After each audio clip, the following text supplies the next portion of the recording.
Hello friends, আমি শুভম আর আপনারা দেখছেন শুভম ইলেকট্রিক ইউটিউব চ্যানেল। এখন আমি একটা বাজাজ কোম্পানির এলইডি বাল্ব নিয়েছি।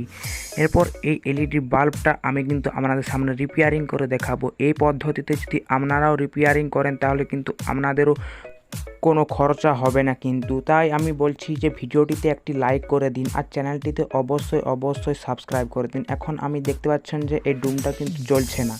এখন জ্বলছে না, তার জন্য কি করতে হবে না, একটা আমি নিজের হাতে তৈরি করেছি এরকম একটি এটা টেস্টারই বলা চলে, কিন্তু এটা টেস্টার নিজের হাতে তৈরি করেছি।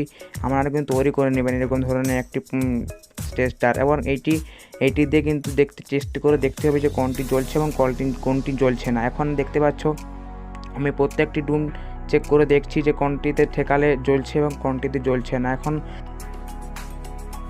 এটিতেও জ্বলছে না।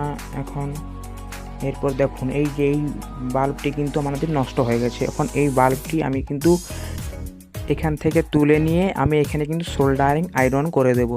তার ফলে কি হবে, দুটো ডুমের যে জায়গায় ছিল সেই জায়গা থেকে নতুন করে আবার সংযোগ হয়ে যাবে। এবং সংযোগ হলেই কী হবে না, সিরিজ কারেকশন যেটা করা আছে সিরিজ কারেকশন থেকে প্যারালালে হয়ে যাবে। তার ফলে কী হবে, এই বাল্বটা জ্বলে উঠবে। তখন আমি চিমটালে এটা সরিয়ে নিয়েছি। এখন আমি সোল্ডারিং আয়রন দিয়ে কিন্তু এই দুটো সংযোগ আমি একসাথে করে দেবো। এখন দেখতে পাচ্ছ এই দুটো তার একসাথে করে নিয়েছি। এরপর আমি কিন্তু সুইচ দেব। সুইচ দেওয়ার পরে দেখতে পাবে যে লাইটটা জ্বলে উঠছে। দেখুন লাইটটা কিন্তু খুব সুন্দরভাবে জ্বলে উঠছে। তো বন্ধুরা, যদি ভিডিওটি ভালো লেগে থাকে তাহলে ভিডিওটিতে একটি লাইক করে চ্যানেলটিতে সাবস্ক্রাইব করে দেবেন। আর ভিডিওটা শেষ পর্যন্ত দেখার জন্য অসংখ্য ধন্যবাদ।